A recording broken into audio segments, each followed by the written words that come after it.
네, 전국의 가장 뜨거운 현안을 여야 의원 두 분과 이야기 나눠보는 시간입니다. 최고의 정치. 오늘도 두 분 나오실 예정입니다. 더불어민주당 홍익표 의원 나와 계십니다. 안녕하세요. 네, 반갑습니다. 홍익표입니다. 그리고 국민의힘 윤영석 의원은 오고 계십니다. 오고 계실 때까지 둘이 좀 얘기하겠습니다. 김경래 최강시사는 유튜브 라이브 열려 있고요. 문자 참여 기다립니다. 샵 9730 짧은 문자 50원 긴 문자 100원 스마트폰 콩 이용하셔도 좋고요. 문자 보내주시면 10분 추첨해서 커피 쿠폰 보내드리니까 많이들 질문, 의견 주시면 감사하겠습니다. 국감 얘기 오늘 좀 할 건데 홍익표 의원님은 이번 국감 딱 준비하시면서 이거는 꼭 하고 싶었다. 네. 요거는 문제 제기하거나 뭔가 제도 개선이라든가 이끌어내고 싶었다. 뭐 이런 게 있으셨어요? 제가 그 기획재정위에 있었기 때문에 기재위, 예. 좀 두 가지가 있었는데요. 하나는 최근에 우리가 재난지원금 지급할 때마다 논쟁이 되는 게 소득권을 제대로 파악 못해서 이게 70%를 줘야 되냐, 50%를 줘야 되냐 할 때마다 시간 때문에 다 주자 이런 얘기가 나왔잖아요. 네. 그 과거에 이제 노무현 정부 때도 이 문제가 그 논의가 됐었던 건데 이거를 그 국세청으로 모든 소득원을 파악해서 분산돼 있는 사회보험공단에 흩어져 있는 자료들을 다 모아서 한쪽에서 소득원을 파악하고 그것을 영국처럼 RTI라고 있어요. 리얼타임으로 하는 그 매월 월 단위로 합니다. 그래서 우리는 지금 연 단위로 하지 않습니까? 거의. 그래서 그런 걸 실제로 할 수 있는 소득원을 실시간으로 파악할 수 있는 제도를 만들어야 됩니다. 특히 요즘은 플랫폼 노동자라고 해서 특수고용 노동자들이 늘어났기 때문에 더더욱 그런 게 필요하고요. 그다음에 또 하나 제가 관심 있었던 거는 돈을 우리가 풀고 있잖아요. 전 세계적으로 돈을 양적 완화해서 돈을 풀고 있는데 돈이 금융권으로, 그러니까 소위 미국 같은 경우 예를 들면 월스트리트하고 메인스트리트 있다고 그러죠. 월스트리트는 금융권이고 메인스트리트는 산업 제조업 쪽이라면 돈이 금융 쪽으로만 몰리고 그러다 보니까 자산만 늘어나요. 부동산, 뭐 미국 같은 경우는 그 와이너리 같은 경우 있지 않습니까?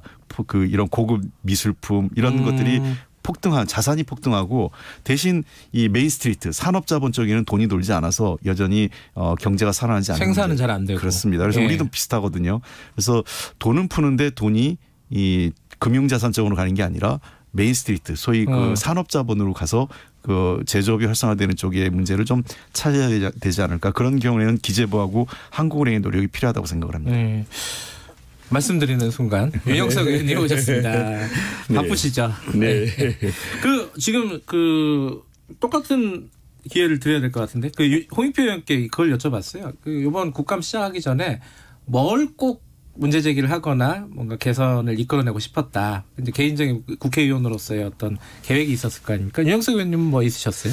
네, 저는 아무래도 지금 산자위에 있기 때문에 산자위가 이제 전반적으로 국가의 어떤 산업 정책을 점검을 하고 그다음에 중소기업과 이제 소상공인 또 자영업자 지금 코로나19로 가장 이제 큰 어려움을 겪고 있는 분들이 자영업자들이죠. 그래서 이러한 분들의 어떤 삶에 대해서 정부가 어떻게 지원할 것인가 또 잘못된 정책은 없는가 하는 그런 부분에 대해서 전반적으로 이제 점검을 하고 대안을 마련하는 그런 국정감사를 하고 싶었습니다. 그리고 또 이제 산업 정책과 어울러서 가장 중요한 것이 이제 에너지 정책이죠. 그래서 에너지 정책에서 지금 탈원전이 아무리 정부가 이제 무리하게 진행을 하다 보니까 여러 가지 이제 무리한 그런 문제들이 나오고 있는데 특히 이제 신한울 3, 4위 같은 경우에는 정부가 사업자인 한수원과 그러한 협의가 없이 일방적으로 진행을 함으로써 매몰 비용만 직접적으로 한 7,600억 정도가 이제 발생을 했는데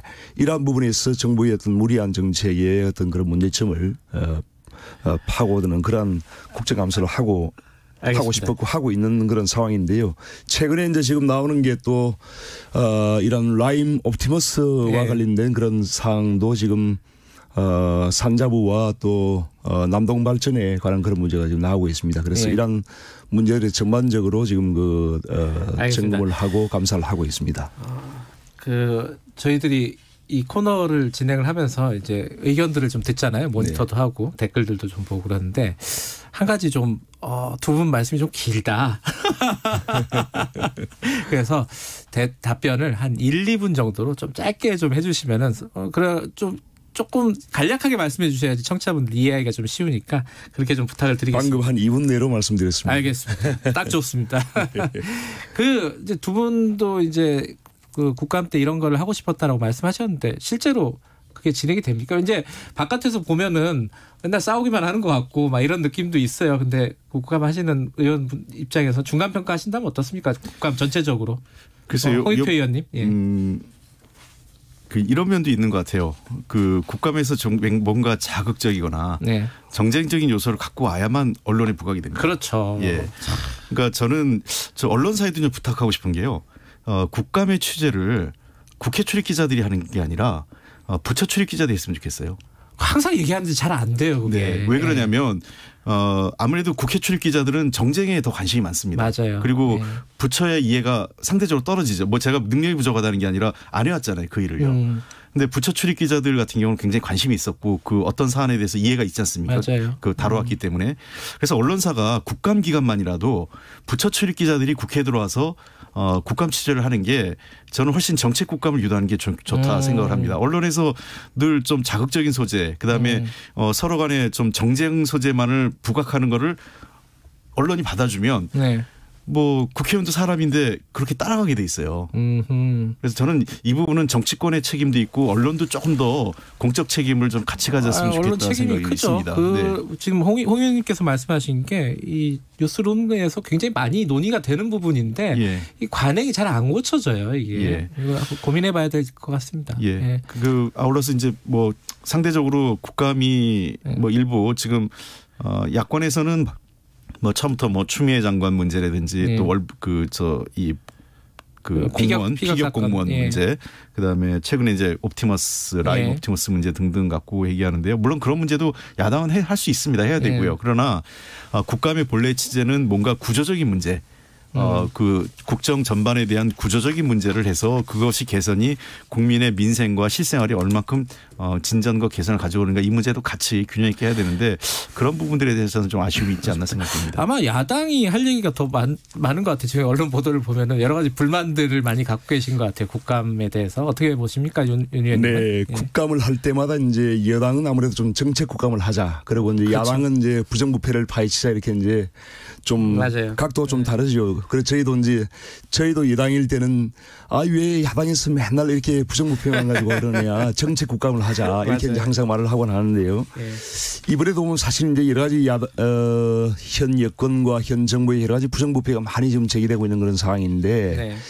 문제는 이제 지금 그 여당이 워낙 압도적인 의석을 가지고 있다 보니까 정인 채택 이런 부분에 있어서 증인 채택. 사실 이제 지금 여당이나 현 정부에 불리한 그런 정인들은 전혀 지금 채택을 안 해주고 있습니다. 그러다 보니까 이게 국감이 상당히 이제 정인이 나와야지만 이 여러 가지 문제를 파헤칠 수가 있는데 정인 채택을 아예 이제 동의를 안 해주다 보니까 상당히 어려움이 많고요. 네. 그렇다 보니까 이제 또 저희가 보통 이제 야당에서 문제 제기를 하고 하면 야당은 수사권이 없기 때문에 결국은 검찰이나 이제 감사원에서 이걸 수사를 해줘야 되거든요. 수사를 하고 조사를 해서 이제 그걸 네. 밝혀야 되는데 지금 구조적으로 이제 그 야당에서 아무리 이제 문제 제기를 하더라도 수사권이 없다 보니까 한계가 있고 결국은 검찰이 이제 적극적으로 수사를 해서 밝혀야 되는데 지금 이제 추미애 법무부 장관이 아무래도 이제 추미애 라인 검사들을 이렇게 다 이제 서울중앙지검 또 대검 이렇게 다 심어놓다 보니까 실제적으로 여러 가지 어떤 이 부정부패에 관한 사항들이 수사가 제대로 안 되고 있습니다. 또 네. 감사원도 지금 뭐 여러 가지 감사원의 그런 현 정부에 대한 문제 제기에 대해서 현 정부가 자꾸 찍어 누르는 식으로 하기 때문에 네. 이 검찰과 이 감사원과 같은 이런 사정기관들이 지금 제대로 기능 수행이 안 되다 보니까 야권의 어떤 문제 제기에 상당히 좀 한계가 지금 노정되고 있는 그런 상황이라고 볼 수 있죠. 증인 채택에 대해서 불만들이 많은 것 같은데 야당은 여당이 너무 의석수 앞세워가지고 너무 안 들어주는 거 아니냐 이런 얘기 있잖아요. 그 여당도 불만이 많습니다. 아, 그래요? 어떤 불만이죠? 여당은? 사실 증인 채택도 최종적으로 그 다수결로 표결을 하면 되는데 네. 다수결 표결을 안 하고 있죠 우리 당이요. 그 여야 합의를 지금 그 어느 정도는 하면서 가려고 그 합의제에서 하려다 보니까 네. 우리 쪽 같은 경우는 사실은 뭐 기업 쪽이나 예. 민간 기업에서 여러 가지 문제들 갑질 행태, 재벌의 오너들의 어떤 독주나 이런 문제들을 하면은 그거는 또 야당에서 국민의힘당에서 또 다 반대를 해요. 그래서 서로 보면 증인 채택 과정에 보면 서로 간에 그 기피합니다. 하나씩 빼고 이렇게 하다 보니까 결국은 아무도 올 수 없게 되는 그런 현상이 빚어지기 때문에 차제하여간 제도적인 방안을 좀 그 모색할 필요도 있다고 생각을 해요. 이 문제에 대해서는요. 뭐 아이디어가 있어요. 맨날 증인이 되니 안 되니 막 싸우기만 하고 해결이 잘 안 되잖아요. 사실은. 어떻게 뭐 아이디어가 있어요? 아니면 저는 이렇게 했으면 좋겠어요. 네. 각 당이 쿼터를 할당해서 의석에 따른 쿼터를 할당해서 그 쿼터만큼은 무조건 부를 수 있게 한다든지. 근데 본인이 안 나오는 건 뭐 그건 상관없는 거고요. 어떻게 이런 아이디어는 어떻게 보세요? 증인 채택에 관한 문제는 방금 이제 말씀하신 우리 홍 의원 말씀하신 그런 부분도 네. 상당히 합리적인 방안이 될 수 있다고 생각합니다. 네. 하고요. 더 문제는 이제 이 국정감사가 이제 1년에 한 번밖에 없지 않습니까? 그래서 이제 입법부인 국회가 이제 정부를 상시적으로 이제 견제하고 감시를 해야 되는데 네. 한 번밖에 없고 또 이제 야당이 아무리 문제를 제기해도 국회는 수사권이 없기 때문에요. 네. 수사권도 없고 조사권도 사실상 없죠. 그렇다 보니까 이제 이게 상당히 한계가 있는 상황인데 앞으로 그 감사원을 국회로 이관하는 것도 상당히 적극적으로 검토를 해야 됩니다. 그래서 미국이나 이 선진국에서는 많은 국가들이 이제 국회에 이런 감사 기능을 상시적인 감사 기능을 두고 있기 때문에 감사원은 결국은 이제 대통령과 행정부를 감시해야 돼요. 그런데 이것이 이제 대통령 직속으로 있다 보니까 실제적으로 기능이 한계가 많습니다. 그렇기 때문에 차후에 이러한 국정감사를 하고 나서 국정감사를 통해서 발굴된 많은 문제점들이 신뢰성 있게 감사가 되기 위해서는 감사원을 국회로 이관하는 것이 꼭 필요하다고 생각합니다. 아마 어떻게 생각하세요? 그게 아마 헌법 사항일 거예요. 그래서 감사원이요? 예. 저는 개인적으로 전 찬성입니다. 감사원이 그 미국도 그렇고 윤영석 의원님 말씀하신 것처럼 국회에 와 있기 때문에 저는 뭐 야당 시절부터 필요하다고 생각했기 때문에 그래요? 필요하면 감사원은 만약에 그 개헌할 때 포함해서 이 문제는 국회로 이관하는 문제는 적극적으로 꼭 필요한 사항이라고 생각합니다. 이렇게 얘기가 잘 통하는데 사실 이제 또 구체적인 사건으로 들어가서 얘기가 잘 안 통하는 경우들이 많습니다. 구체적으로 이게 사실 이번 국감에서 여러 가지 정책적인 부분도 있지만은 어쩔 수 없이 제일 시끄러운 게 지금 라임하고 프라임이란다 옵티머스 사건입니다. 그죠? 이게 이제 야당에서는 권력형 비리 게이트 이렇게 규정을 하고 있고 여당에서는 이게 너무 부풀려졌다. 그냥 단순 금융사기다. 이렇게 지금 얘기를 하고 있지 않습니까? 이거 먼저 권력형 게이트다라고 얘기하는 근거들이 좀 부족한 거 아니냐라는 의견에 대해서 어떻게 생각하세요, 윤 의원님은? 부족하다고 하는 이제 견해는 이제 현 여권 인사들의 그런 얘기들이죠. 그런데 실제 이제 라임이 지금 1조 6천억 원 그리고 옵티머스가 지금 5천억 원의 그런 초대형 금융비리 사건 아니겠습니까? 그렇죠. 그런데 공통적으로 이 두 사건에 지금 개입된 것이 청와대 핵심 인사들이 지금 개입이 되어 있습니다. 라임 같은 경우에는 지금 강기정 전 정무수석 정무수석이 실제 라임의 그 대표를 만났다는 거 아닙니까? 만나서 지금 이제 금품을 수수했는지는 밝혀야 되겠지만은 일단 만났다는 것이고 그다음에 여당인 민주당의 지금 현재 국회의원들 그리고 전직 국회의원들이 이란 라임의 그런 펀드의 대표자들과 만나서 여러 가지 이제 개입을 했는데 그 내용은 결국은 이제 라임이 상당히 1조 6천억의 그런 막대한 펀드를 조성을 해서 결국 환매 중단 사태가 발생을 했는데 파산을 한 거죠. 말하자면은 그런 과정에서 이제 금감원이 엄중하게 그 관리를 하고 운영에 대해서 감독을 했더라면은 이런 문제 발생하지 않았을 텐데 그러한 금융감독원의 어떤 관리 감독에 상당히 부실하게 되도록 뭔가 현 여권 인사들이 개입을 했다는 것이 지금 나오고 있는 겁니다. 그리고 이제 옵티머스 같은 경우에도 지금 그 문건이 발견됐는데 거기 보면은 범여권 인사라고 할 수 있는 이현재 전 부총리 또 최동욱 전 검찰총장 이런 분들이 이제 고문으로 관여가 돼 있고 이런 분들이 이제 실제 옵티머스 같은 경우에도 공공기관의 어떤 발주공사 확정 채권에 투자한다 이렇게 이제 외부적으로는 밝히면서 실제적으로는 자기들이 설립한 유령 회사죠. 그런데다 투입을 해서 결국은 돈을 다 이렇게 빼돌린 그런 정황이 지금 발견되고 있는 상황인데 이러한 과정에 청와대에 근무하는 행정관이 직접 개입을 했고요. 그다음에 그 청와대에 근무하는 그 행정관의 이제 남편이 또 옵티머스에 실제 이제 운영하는 그런 역할을 하는 그런 관계를 굉장히 밀접한 그런 커넥션이 연결되어 있는 겁니다. 그래서 이러한 과정에서 청와대가 직접적으로 어떤 금감원의 그러한 이런 펀드의 부실 운영을 제대로 감시하지 않고 감독하지 않았기 때문에 막대한 그런 피해가 발생했다는 것이 지금 나오기 때문에 이것은 뭐 이것이 권력형 비리가 아니면 무엇이 권력형 비리겠습니까? 자, 근데 예, 그 홍 의원님 말씀 좀 들어보죠. 예, 그 지금 윤영석 의원님 하신 말씀은 아직 확정된 것은 하나도 없습니다. 그러니까 뭐 개입했다도 사실이 아니고요. 개입의 의혹이죠. 지금 언론들이 그런 의혹들을 야당과 언론에서 의혹을 제기하고 있는 거고.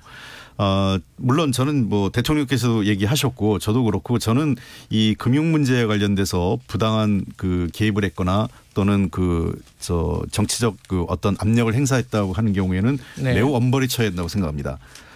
미국에서도 그렇고요. 그 자본주의 경제, 시장 경제에서 가장 문제는 시장 질서를 왜곡하거나 또 시장 질서에 그 부당하게 개입해서 이 피해를 야기하는 것에 대해서는 굉장히 엄격하게 다루고 있습니다.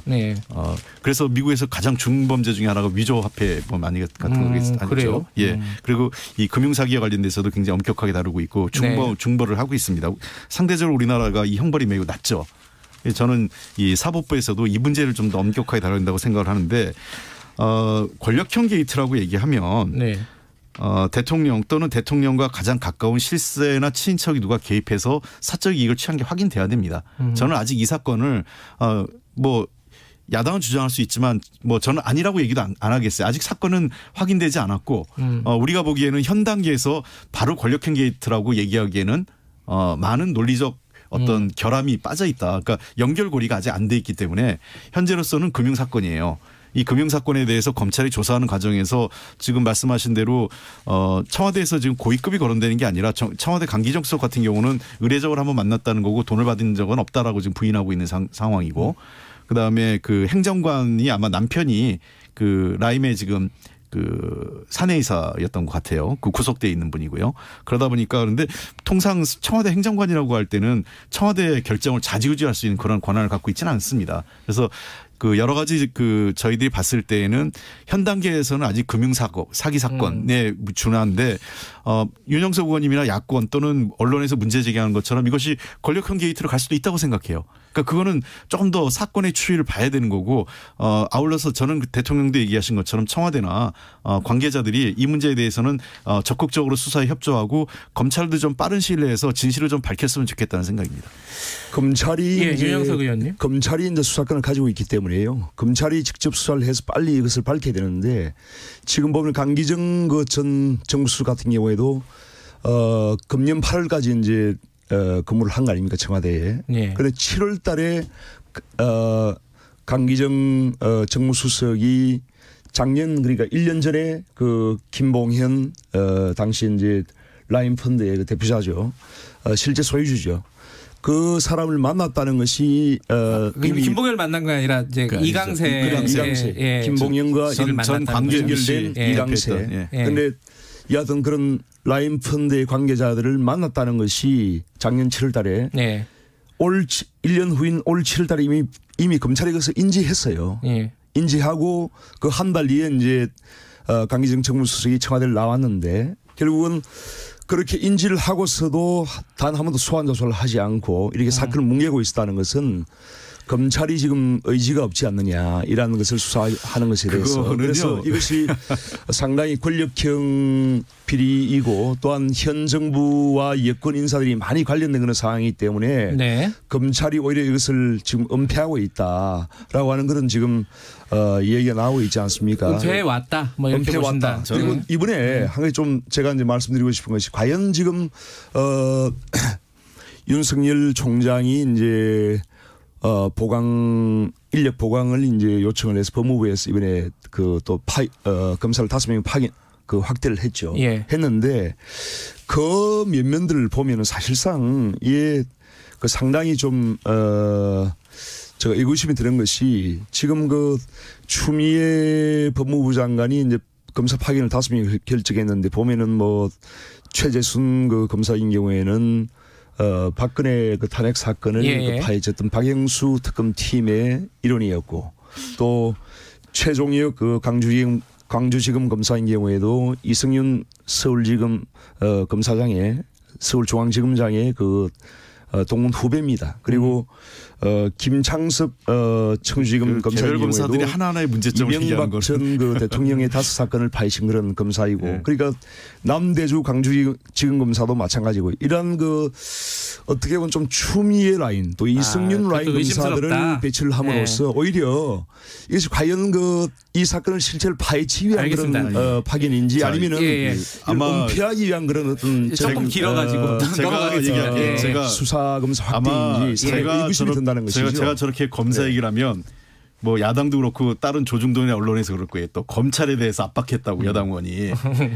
그 검사 한 명의 개개인에 대해서 이렇게 이런저런 평가를 하는 것은 저는 그렇게 적절치는 않고요. 네. 그다음에 두 번째는 아까도 얘기했지만은 박영수 특검에 있던 팀이 일종의 이런 그 특수 수사에 아주 특화된 사람들이에요. 예. 그리고 사실상 그 사람들이 대부분 지금이 어찌됐든 간에 그게 추미애 장관이 파견을 했는지 그거에 떠나서 윤석열 팀에서 다 합류해서 박영수 팀에도 윤석열 그 검사도 같이 했었던 거거든요. 당시에요. 그래서 사실상 과거 윤석열 그 지금 검사 당시 검사였죠. 윤석열 검사와 함께 이런 범죄 비리 금융 또는 정치 자금과 관련된 수사를 했던 예. 드림팀이 모였다. 저는 이렇게 보고요. 다시 한번 말씀드리지만 자꾸 이 문제에 대해서 검찰의 수사를 그 사전적으로 시작도 하기 전에 검찰 수사를 의심하는 거는 저는 그렇게 바람직하지 않다고 생각해요. 그러면 그동안의 왜 이런 얘기를 제가 좀 더 얘기하면 지금 추미애 라인 지금 검사들이 홍 의원님 제대로 얘기 수사를 조금만 하지 더 않았기 듣고 때문에 제가 좀 얘기 좀 하게요. 네. 예. 이게 웃긴 게요. 2019년 그 8월 9월부터 어떤 얘기가 나왔냐면요. 그 모든 수사가 중단됐었어요. 왜 그러냐면 조국 장관 수사한다고 이 서초동이 마비가 됐었습니다. 변호사들한테도 그랬어요. 아무런 수사도 진전이 안 된다고요. 그러니까 지금 검찰이 이 옵티머스 라임 수사만 중단된 게 아니라 뭐 잘 아시는 것처럼 나경원 대표 전 대표라든지 관련된 그 야당 정치인들 수사 거의 안 됐고 두 번째 소위 패스트트랙 관련된 수사도 하나도 진전 안 했어요. 네. 검찰이 그러다가 금년도 들어와서는 또 이 코로나 바이러스 때문에 그 사법부 쪽도 그 서초동 쪽도 상당히 업무가 속도를 못 낸 것도 사실이에요. 자, 저는 뭐 이제부터라도 수사를 해야 한다고 생각하고 이런 사모펀드 그다음에 금융사기에 대해서 검찰이 좀 더 강력한 의지를 갖고 수사해 주길 바랍니다. 정말. 예. 정말 강력한 의지를 가지고 수사를 해야 유영석 되는데 의원님. 실제 지금 그동안에 보면은 추미애 법무부 장관 이후에 정권의 비리를 파헤친 검사들은 다 지금 자천시켰습니다. 그리고 정권의 비리를 은폐하고 옹호한 그런 친여 검사들은 지금 막 영전을 시키고 승리를 시키고 있는 그런 상황인데요. 지금 이번에 수사 검사를 확대한 그런 인사도 보면은 상당히 친여 또 추미애 라인 검사들로 했기 때문에 저희가 이제 의구심이 드는 것이고 그 추미애 라인이라는 것 자체에 동의할 수가 없습니다. 이러한 부분에서 이게 현재 추미애 장관이 지휘를 받는 그런 검찰로서 과연 이게 되겠는가 하는 그런 그래서 부분이 특검하자는 의구심이 건가요? 드는 것이고 그래서 특검을 하자는 것이에요. 그래서 문재인 대통령도 이러한 부분에서 정말 떳떳하고 어떤 잘못이 없다면은 이러한 특검을 받아들여야 됩니다. 그래서 특검하자. 자꾸만 이걸 이제 은폐하기 위해서 추미애 알겠습니다. 라인 검사들을 이렇게 하지 말고 아니 근데 특검 얘기는 어떻게 생각하세요, 홍 의원님? 특검에 대해서는 저 예. 이렇게 생각을 합니다. 우리도 야당 때 특검 얘기를 했지만은 일단 검찰 수사 결과를 보고 난 이후에 예. 수사가 미진하거나 또는 검찰이 지금 수사를 뭉개고 있지 않습니까? 아니요 지금 수사를 하지 않아요. 이제 아니 시작하잖아요. 7월달에 이미 아니, 인지하고도 전혀 자, 아무런 유영석 조치를 하지 그러면은 않았어요. 만약 매번 건건마다 그러면요 검찰 조직 해체합시다. 검찰 조직 해체하고 경찰이 다 수사하게 하고 또 사건 이제 터질 그 때마다 말씀은 특검이 너무 하는 극단적인 거고요. 말씀이고요. 아니 근데 그러니까 제가 말씀드리는 이 거는 사건을 검찰이 그래서 7월달에 특검 인지하고도 얘기보다 전혀 지금 수사를 하지 않고 있는 이런 상황에 대해서 제가 아니 일단은 말씀드리는 검찰 거예요. 수사 결과 보고 미진하면 특검을 하자니까 저도 특검 반대하지 이미 않아요. 검찰 수사 미진합니다. 그러면은 나경원 대표 수사 미진한 거 특검하자고 하면 받으실 거예요? 그거는 같이 검토를 해봅시다. 그리고 이 야권에 관해서 패스트트랙 미진한데 우리가 특검하자 막 받으실 거예요? 이번에 이것을 그렇게 자기한테 불리한 거는 안 받고 유리한 것만 하자 이렇게 하는 건 그게 정치적이죠. 검찰을 자꾸 정치적으로 흔들지 마십시오. 자, 정리를 해야 되는데 저 하나만 여쭤볼게요. 그 강기정 수석이요. 만난 건 사실이잖아요. 이강세 씨를 만났는데 그때도 라임 문제가 좀 있었던 말들이 나왔던 시기란 말이에요. 만난 것 자체가 좀 부적절한 거 아닙니까? 돈 안 받았다 치더라도. 그래서 이제 아마 그게 두 분의 관계 어떤 관계인지 제가 잘 모르겠지만 도리어 그 부적절한 만남이었다면 저는 청와대 밖에서 만났을 것 같아요. 청와대 안으로 오라고 한 것 자체가 제가 보기엔 그냥 어떤 뭐랄까 특별한 어떤 의도에 대해서는 없었던 거 아니에요. 이 생각해 보시면 상식적으로 제가 어떤 청와대 수석으로 있는데 어떤 부정직한 거래 또는 부정한 거래를 한다고 할 때 그 청와대 안에서 만나려고 하겠습니까? 그리고 유영석 의원님 지금까지 상황 나온 얘기들 팩트들로 보면은 가장 핵심이 뭐라고 보세요? 약간 권력형 게이트라고 하는데 이제 다들 좀 근거들이 예를 들어 돈 받은 게 명확하지도 않고 막 이렇다고 지금 여당은 얘기하고 있지 않습니까? 핵심이 뭐라고 보세요? 강기정 수석도 이제 돈 받은 것을 지금 부인을 하고 있지만은 그건 이제 검찰 수사를 통해서 밝혀지겠죠. 밝혀질 텐데.